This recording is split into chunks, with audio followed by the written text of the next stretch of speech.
I didn't plan to find it that night, not really. I was supposed to be doing a routine check, walking the quiet hallways of a building that felt more like a mausoleum than an office after 10 p.m. The fluorescent lights hummed lazily overhead, some flickering just enough to make you doubt your own vision. And the clocks on the walls were all wrong. 10 minutes fast here, 15 slow there. I had my flashlight, my clipboard, the standard night shift checklist that I'd long stopped following to the letter. I thought I knew every corner of this building, every storage room and maintenance closet. That's what made what I saw next so impossible. There it was, right in front of me. A door labeled with a small, official plaque, occupied. My first thought was confusion. Nobody had been assigned this room in years. The office manager's spreadsheet didn't list anyone there, and security logs showed no entry for weeks.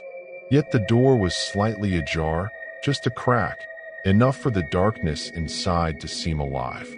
A faint creak came from within, like the sound of a floorboard under slow, careful footsteps, and I swear I felt a subtle draft escape from under the gap, brushing the back of my neck. I froze.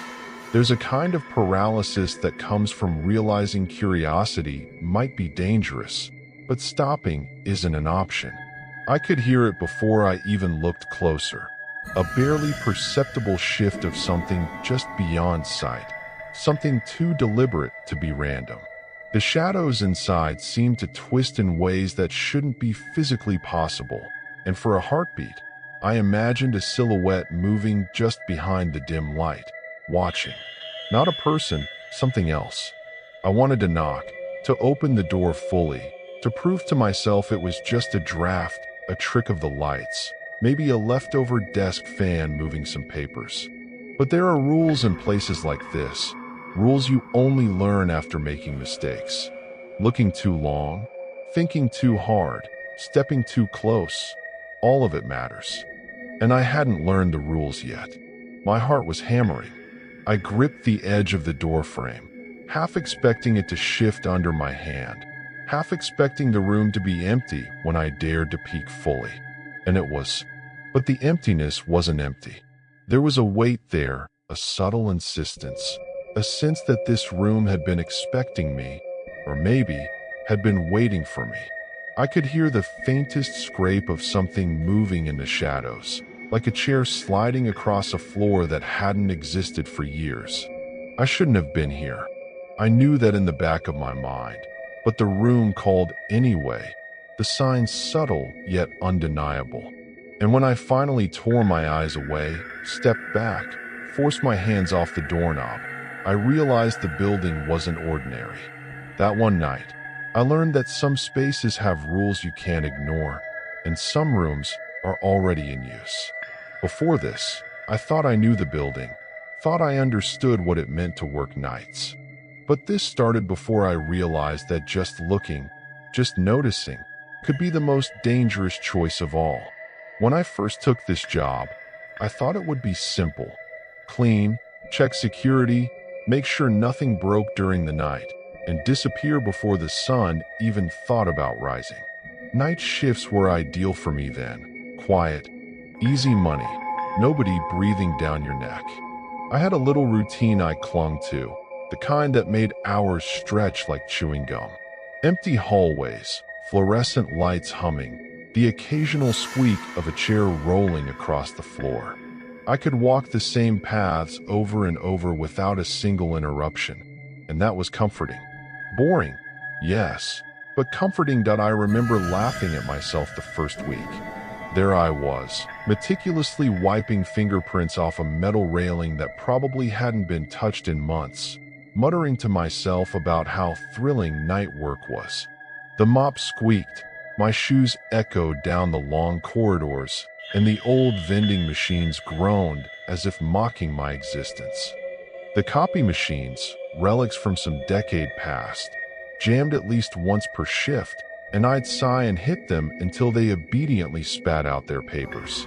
The building had its quirks, like a stubborn old dog, but they were harmless.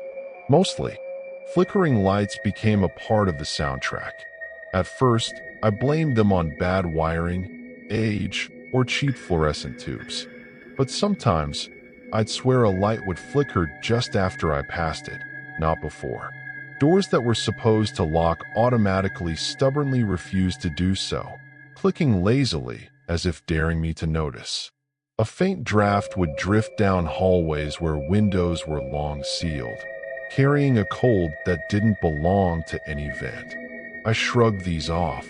The building had its personality, that's all. I learned quickly not to overthink these things. The break room became my sanctuary. I'd sit, sip stale coffee, scroll on my phone, and joke about the monotony. I'm being paid to watch paint dry, basically. I had memorized every nook and cranny.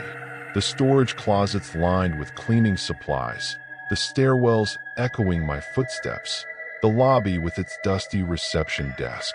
Everything was predictable, safe, familiar. The routine was a shield, and I wore it like armor. Then came the first schedule glitch, the listing of a room marked as occupied when no one was assigned there. My heart skipped, but I laughed it off, blaming a clerical error or a leftover note from previous staff. Still, the small part of my brain that paid attention to anomalies whispered, "Notice this. Remember it." I filed it away, thinking it was nothing. Routine, right? Safe, right? Yet as I walked past that hallway for the 100th time, I noticed something I hadn't before. The door didn't quite sit flush in its frame, a shadow clinging to the threshold like it had weight. I tilted my head, checking the schedule again. No assignments, no keys issued, no reason for the room to be occupied. Just one of those minor inconveniences that should be easy to ignore, except my stomach tightened with a sense I couldn't place. It was the first night that routine didn't quite feel like routine. I never thought a building directory could give me chills. I was scrolling through the internal system one slow, fluorescent-lit night, checking which rooms were in use, making sure the HVAC was running properly, when I froze. There it was, a room labeled as occupied. Not in the corner where a janitor might store supplies. Not an administrative office with someone scheduled. Just a single, unassigned space glowing green on the digital map, as if it had a heartbeat. My first reaction was disbelief. There had to be a mistake. Maybe an old employee had accidentally left the system logged, or maintenance was testing the room remotely. I muttered to myself, laughing nervously. Ghost in the machine, or just a glitch? That explanation should have been enough. It almost was. Almost. Curiosity won over reason. I walked down the long hallways, clipboard in hand, flashlight cutting through the dull hum of fluorescent bulbs. The walls echoed faintly under my footsteps. I reached the room in question. The door looked perfectly ordinary. Metal frame, standard lock, a slight scuff where a cart might have brushed against it. Nothing to indicate it was in use. No movement, no smell, nothing. I pressed my hand against the door. Cold, empty, safe. And then the lights inside flickered. Not a malfunction of the fixtures, not the usual dull strobe of old wiring. They blinked with intent, or at least it felt that way, like the room was responding to my presence. I stepped back, rationalizing again. Probably a sensor. I whispered, my voice sounding absurd in the empty corridor. Maybe motion-sensitive lights on a delayed timer. But the pattern was off, too deliberate, too familiar. A flick on, a flick off, exactly as I paused to look. I crouched to check the system again, trying to convince myself the logs were lying. On the directory, the room remained occupied. No employee ID, no key issued, no maintenance record. Just occupied. I shook my head. Maybe the building itself was playing tricks, a leftover artifact of decades of automated systems. My internal monologue bounced between plausible technical failures and the tiny, insistent voice whispering that something wasn't right. I circled the room. The lock held firm. No one could have entered without a key. and yet the lights kept responding. A draft, subtle but distinct, slipped under the door, brushing my sleeve. I leaned closer, straining to catch any sound. Nothing. Then, just barely, almost imperceptible, a scrape, a soft shuffle from inside. My stomach sank. My rational mind insisted it was the AC settling, a rodent, anything. My gut screamed something else. Something waiting. I stepped back, shined my flashlight inside. Empty. Shadows clung to the corners, stubborn and sharp, but no figure. No desk in motion, no chair sliding. Still, the room hummed with a presence, a subtle insistence that it was aware. I could feel it like a pulse, steady, measured, and just out of reach. I didn't know the rules yet. I didn't know that some spaces weren't meant to be questioned, that the building could notice. And for the first time, I heard it, the faintest whisper, a voice almost like my own, curling around the edges of the door. I stepped back, heart hammering, telling myself it wasn't real. And yet, I couldn't shake the sense that whatever was inside, it had been expecting me all along. By the third night, I had begun to notice a pattern. No matter what I did, the building's system insisted that the room was occupied. Even when I left it untouched for hours, the internal logs blinked with the same green light as before. I tried to convince myself it was coincidence, that some glitch had frozen the occupancy data. But the consistency, that insistence made the room feel alive, aware, and patient. I started small experiments, notebook in hand, detailing every flicker, every anomaly. I left the door wide open one evening and checked the log, still marked occupied. I closed it, locked it, even tapped the keypad repeatedly, trying to force a system update. Each time, the lights inside responded almost immediately. A faint hum, then darkness. Or darkness, then light, just as I looked away. Timing never failed. I tried speaking aloud, my voice echoing through the empty hallways. Okay, system glitch. That's all you are. Nothing more. But my words seemed absorbed, muffled, as if the building itself were listening. A stack of chairs I'd left near the door shifted slightly when I returned, though I had no recollection of touching them. My rational side wrote it off as the floor settling or maybe air drafts. My gut, however, screamed that the room was aware of me. Curiosity turned to ritualized testing. I timed how long I could leave the lights on from the control panel, how quickly the log would reset itself, whether my flashlight could interrupt the room's behavior. Each step made me more anxious, but also more obsessed. There was a rule here, a method to the madness that I had yet to understand.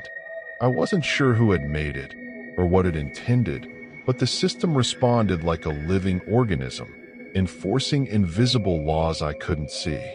One night, emboldened, I reached out to interact directly. I touched the doorknob slowly, listening for the faintest click or shift. The second my hand made contact, the lights inside flickered violently. A sharp, metallic scraping sounded from the back of the room, like furniture being dragged across the floor, though I hadn't seen anything move. I pulled back, heart pounding, and for a moment considered abandoning the job entirely. Yet even fear couldn't stop me. I returned the next night, compelled by that same dangerous curiosity. I noted every minor movement, every system alert that I would have ignored before. Patterns were forming, hints of an intelligence behind the logs, the lights, the subtle vibrations in the floorboards. The building was teaching me without words. I only had to observe, and inevitably, I learned too slowly. By the end of the shift, I had accidentally triggered the lights to cycle once, twice, thrice, with every flicker followed by a distant sound, like a footstep echoing from nowhere. A shadow shifted behind the doorframe, just at the edge of my vision, confirming that I was not alone.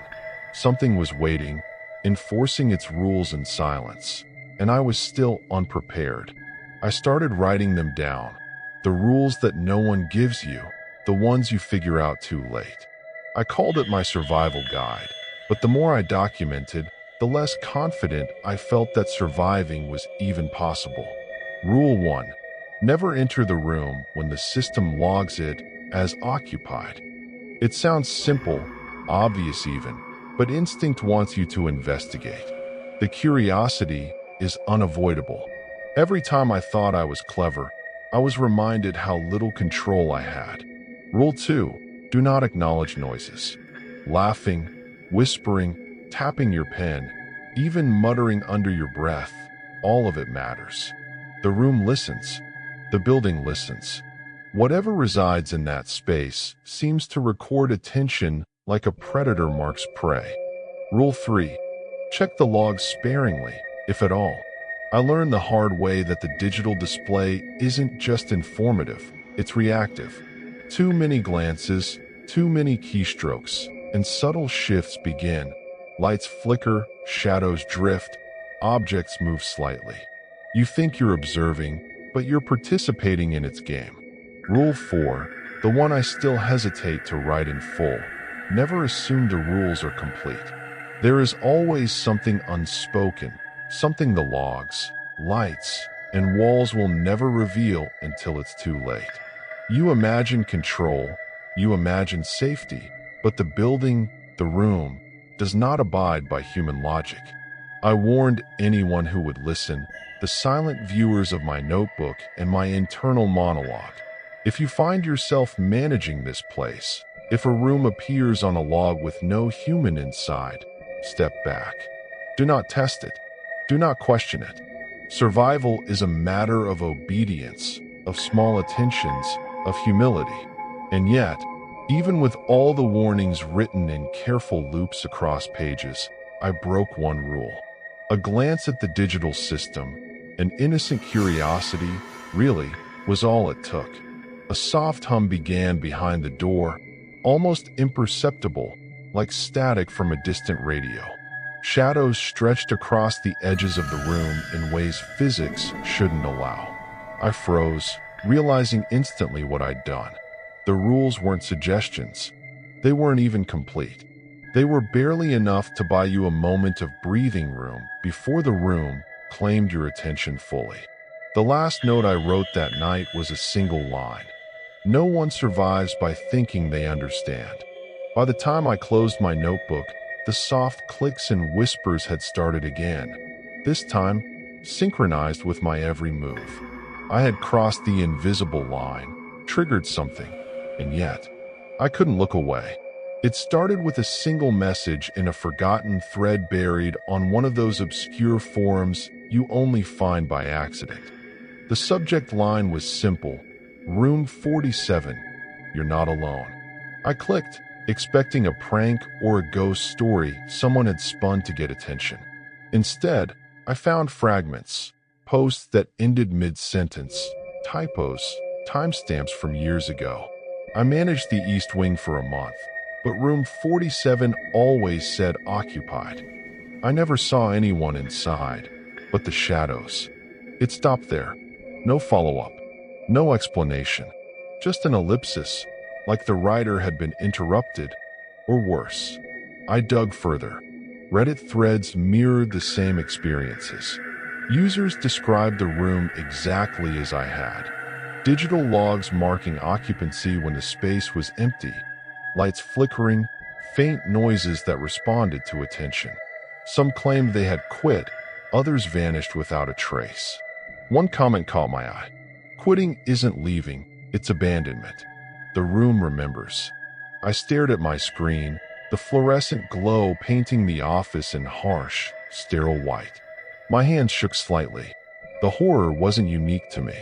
Someone else had seen it, lived it, survived, or maybe not. Later, over a break, I overheard a colleague, someone who rarely spoke about the building outside work, mention it casually. Yeah, room 47 always freaks people out.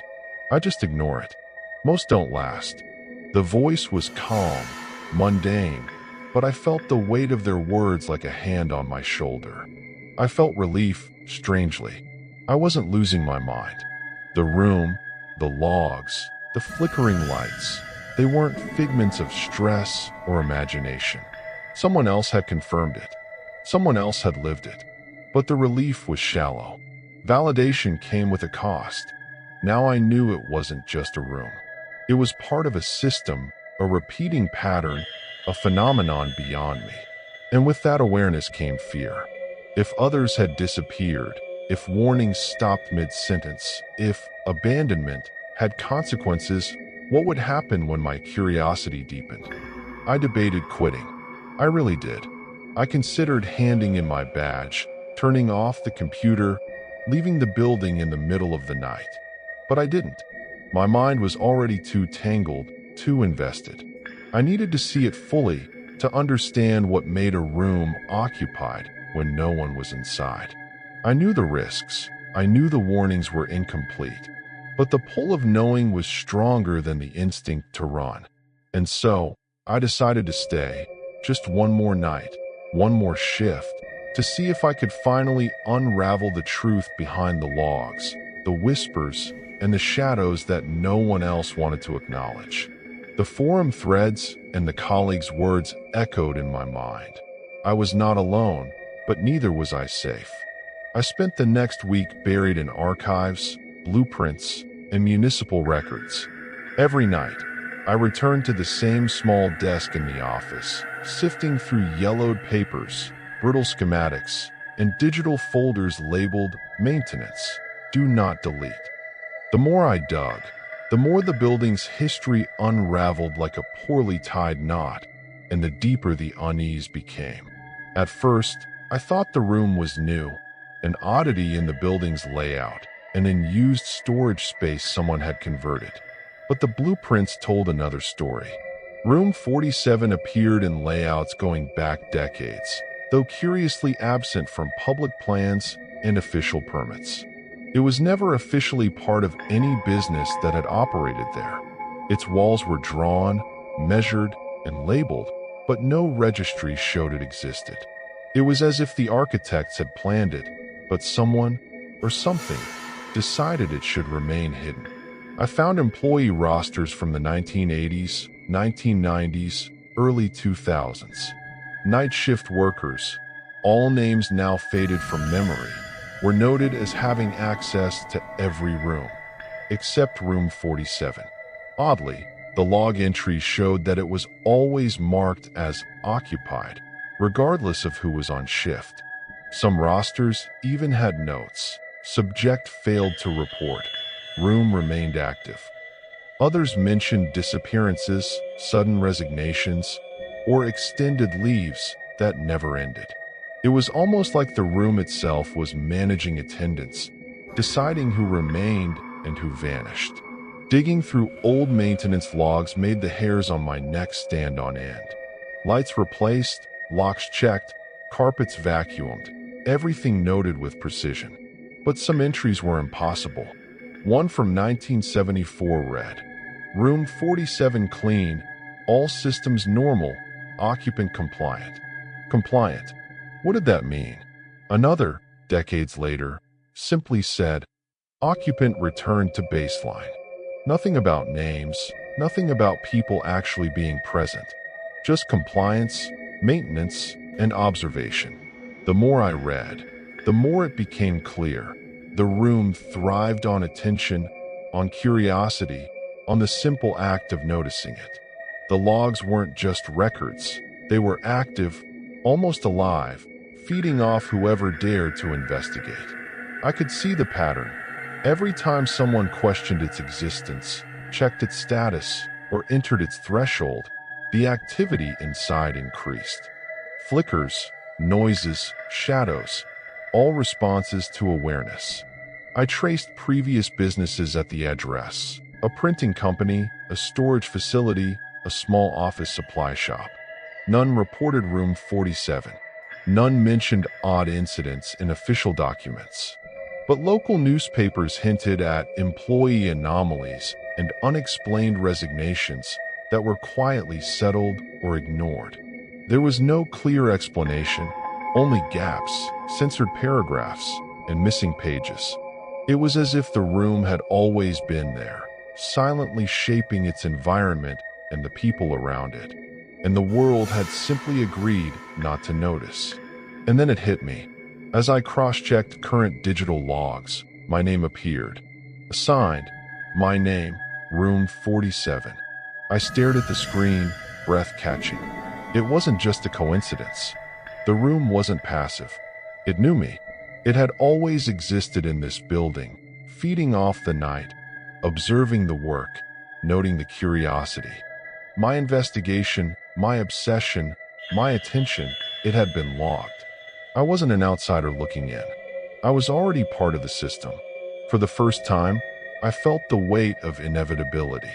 The room didn't just record activity, it required it. And now, my name in the logs meant that it expected compliance. Observation, participation. Survival wasn't about leaving.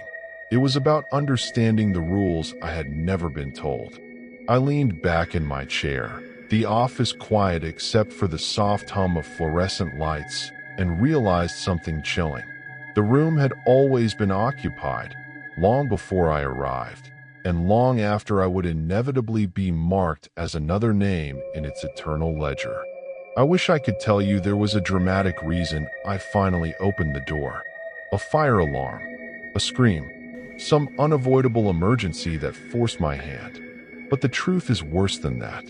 I entered the room because it was quiet, because nothing had happened for hours, and because I convinced myself that knowing was safer than guessing. That's how it always gets you.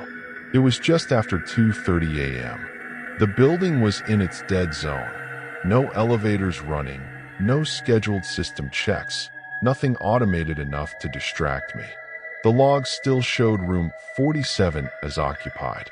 My name still sat beside it, neat and official, like it had always belonged there. I stood in front of the door for a long time, hand hovering inches from the handle, listening to my own breathing echo down the hallway. The handle was cold, not metaphorically, actually cold, like it had been pulled from a freezer. The moment my fingers wrapped around it, the lights overhead flickered once, twice, then stabilized. I remember thinking that was a good sign. I remember thinking that meant the building was still obeying rules. The door opened without resistance. Inside, the room was smaller than it should have been. Not by much, just enough to make my depth perception stumble. The fluorescent light inside buzzed unevenly, casting shadows that didn't quite match the objects creating them. A desk sat against the far wall, bare except for a closed binder I knew I hadn't seen before. The air smelled stale, metallic, like dust and old electronics overheating. The temperature dropped as soon as I stepped fully inside. Behind me, the door didn't slam shut. It closed gently, deliberately, with a soft click that sounded almost polite. That's when the silence changed. It wasn't louder exactly. It became denser, like sound itself had thickened and was pressing against my ears. I could hear a low hum, similar to the building's electrical systems, but distorted, as if played through damaged speakers. Then the object started moving. At first, I thought it was my imagination. The binder on the desk had shifted slightly, its corner now angled toward me. A rolling chair near the wall creaked, turning just a few degrees on its own. Each movement was subtle enough to dismiss, but together they formed a pattern I couldn't ignore. Everything in the room was orienting itself around me, like iron filings reacting to a magnet. I took a step back. The floor didn't feel level anymore. Whispers crept in at the edge of my hearing. Not voices, not words, but the suggestion of speech. Audio without language. My ears rang, then popped, and for a moment the hum synchronized with my heartbeat. I realized then that the room wasn't reacting to my presence alone.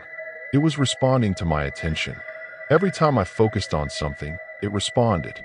Every time my eyes lingered, the shadows deepened. A shadow detached itself from the corner of the room. It didn't move like a living thing. It stretched, elongated, flattening against the wall as if testing the limits of its shape. When I looked directly at it, it froze. When I glanced away, it shifted closer. My chest tightened as understanding set in. Not all at once, but in pieces sharp enough to hurt. The room wasn't empty. It was occupied by behavior, by rules I had activated simply by observing. "You're not supposed to be here," I whispered, and immediately regretted it. The whisper came back wrong. Slower, closer, familiar. The lights dimmed, then surged, and for a split second I saw my own silhouette on the wall, except it was facing the wrong direction. The hum deepened, vibrating through my bones, and something inside the room adjusted, like it had reached a conclusion. That's when I understood the worst part. The room didn't just react to curiosity. It rewarded it. It learned from it. And now that I had crossed the threshold, now that I had acknowledged it completely, there was no pretending ignorance anymore. The air pressed in around me, heavy and expectant, and somewhere beneath the noise, beneath the flickering light and shifting shadows, I felt it settle into awareness. The room knew who I was. I didn't panic right away. That's important. Panic would have meant I still believed this was something that could be escaped by instinct alone. Instead, I did what the job had trained me to do. I tried to understand the system. I spoke out loud, carefully, like I was negotiating with faulty machinery. I asked who was assigned to the room. I asked what task was unfinished. My voice sounded thin in the dense air, stretched slightly too long, like the room was replaying it back to itself before letting it fade. Nothing answered me directly, but the chair rolled closer. The binder on the desk slid forward until its edge kissed the lip of the table. I opened the binder with shaking hands. Inside were logs, not handwritten, printed, dated, formatted exactly like the rest of the building's records.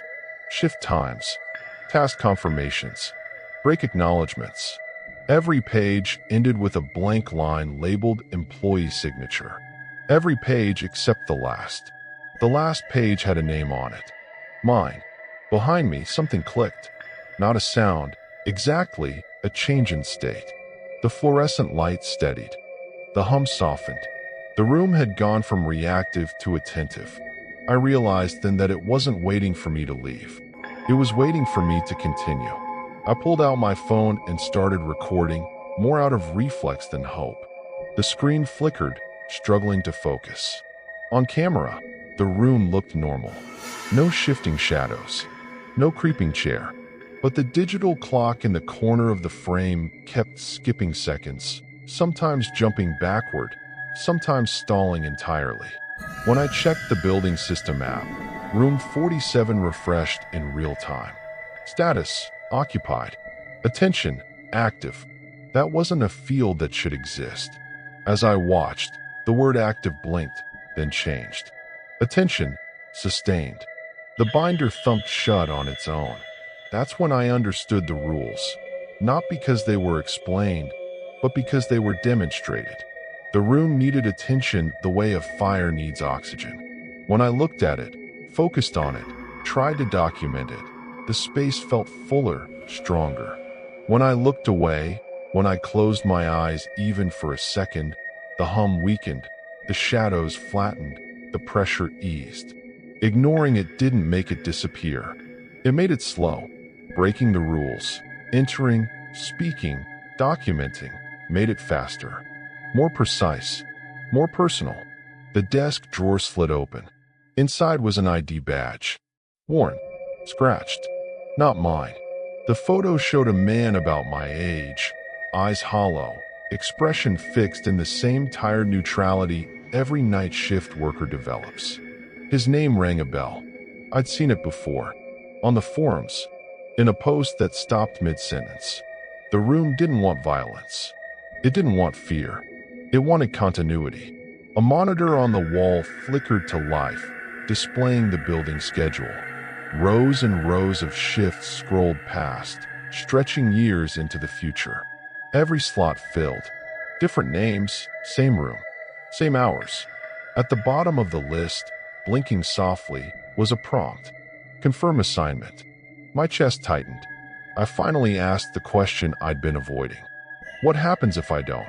The lights dimmed in response. The shadows leaned inward. The temperature dropped another degree, sharp enough to sting my lungs. The hum deepened into something almost like breathing. On the monitor, the word assignment changed. Status, at risk. I didn't see what happened to the last person who refused. I didn't need to. The binder opened again, pages flipping backward on their own, signatures vanishing one by one, names fading like erasure marks. Every missing name was a gap in the building, a silence where someone used to exist. The room wasn't a predator. It was an infrastructure. It didn't chase. It replaced. All it needed was someone to stay, to keep the system moving, to be observed and observing in return. Someone to comply. I stood there, surrounded by the evidence of what resistance cost, and understood the final rule too late. The room doesn't force you. It waits until choosing feels like the only rational option. My hand hovered over the screen, and then I pressed confirm. I walked past other office buildings now and noticed the small details I never cared about before. Which doors click properly, which lights flicker, which hallways are empty but feel full. It's automatic, like a reflex. My mind logs every anomaly. Every time I see a door labeled with a number, I check, just in case. The room in that building no longer exists. The company, the office, even the floors I once cleaned, they're gone. Demolished, repurposed, erased.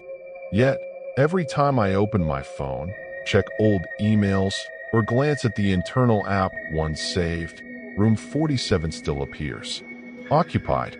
My name still flashes at the top. It's a quiet reminder, a tether I can't escape. I tried to forget. I moved apartments, started new jobs. The hum of fluorescent lights and late-night offices makes my skin crawl. The creak of old floorboards sends my stomach into knots. Even my own apartment feels monitored. My habit of checking locks, rechecking digital logs, scanning every corner, it's permanent. Survival didn't end the experience. It only transferred it into my daily life. Sleep is a minefield. I wake at odd hours, replaying sequences of the building in my mind. Which doors I opened, which lights I ignored, which noises I acknowledged. Sometimes I dream of the room, open and empty, and I'm standing there, holding the binder, listening to the faint hum.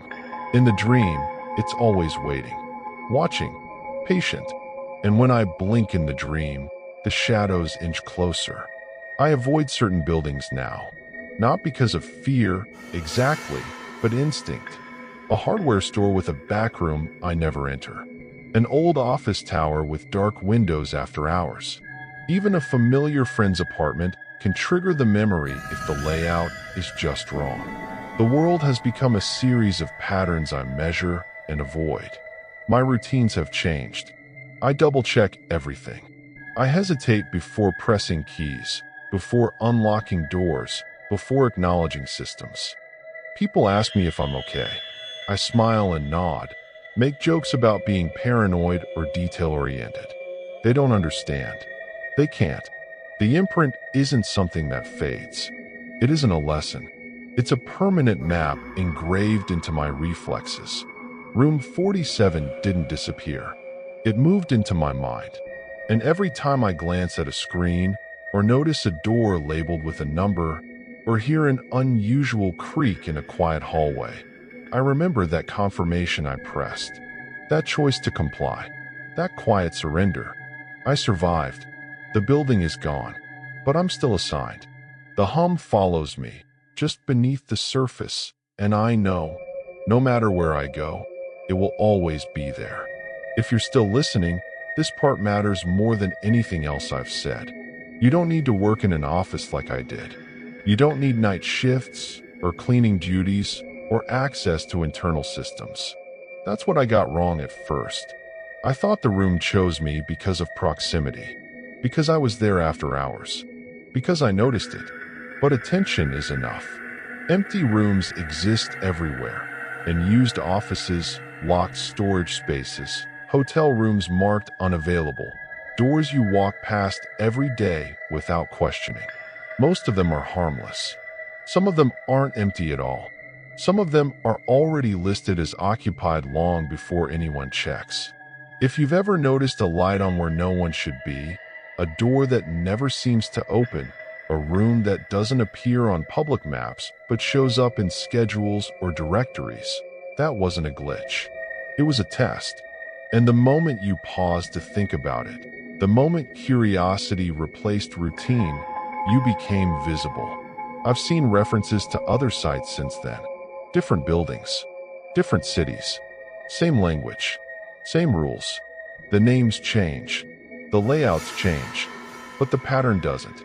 Something waits in systems designed for people, feeding on habit, compliance, and attention. It doesn't chase you down dark alleys. It waits for you to clock in. If this sounds familiar, say so. If you've seen a room like this, a log entry that didn't make sense, a space that felt active when it shouldn't have, leave it in the comments. Not because I can fix it, not because there's a way out, but because patterns only become warnings when they're shared. Just understand this. Reading this counts as noticing. Thinking about it counts as attention. And attention is how these things decide you're eligible. So the next time you're at work late, the next time you pass a door you don't remember being there, the next time a system tells you something is occupied when you're sure it isn't, look twice, or you may already be listed.